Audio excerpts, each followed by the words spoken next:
One of the coolest things about beer is that it's not only awesome to drink, it's also great to cook with.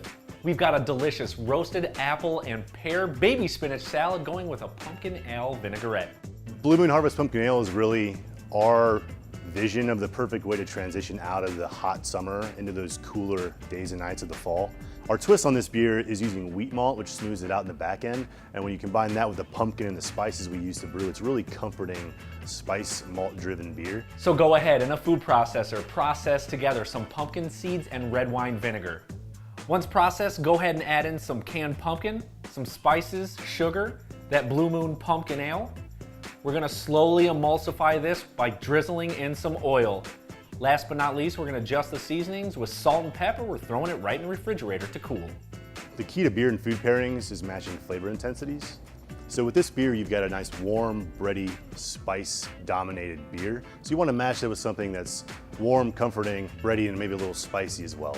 While the vinaigrette is keeping cool, let's go ahead and slice up those pears and apples nice and thick.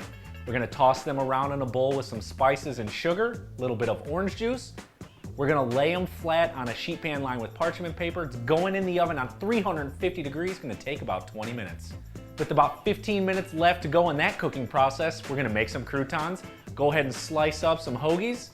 We're gonna toss that around in some olive oil, salt, and pepper. We're gonna lay that on a sheet pan lined with parchment paper.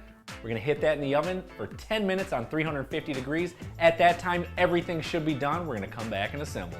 You wouldn't think that a pumpkin ale would go with a salad, but you get notes of the spice and the pumpkin there, and then when you take a sip of that beer, it all sort of comes together, and really that's the aha moment people get when they mix beer and food together. Everything is finally finished cooking. What we're gonna do is put all these ingredients together in a bowl. We're gonna add in that delicious pumpkin seed dressing. We're gonna toss it around, plate it up, and pour a delicious beer. Beer in the food, beer to drink, sounds perfect to me. Cheers.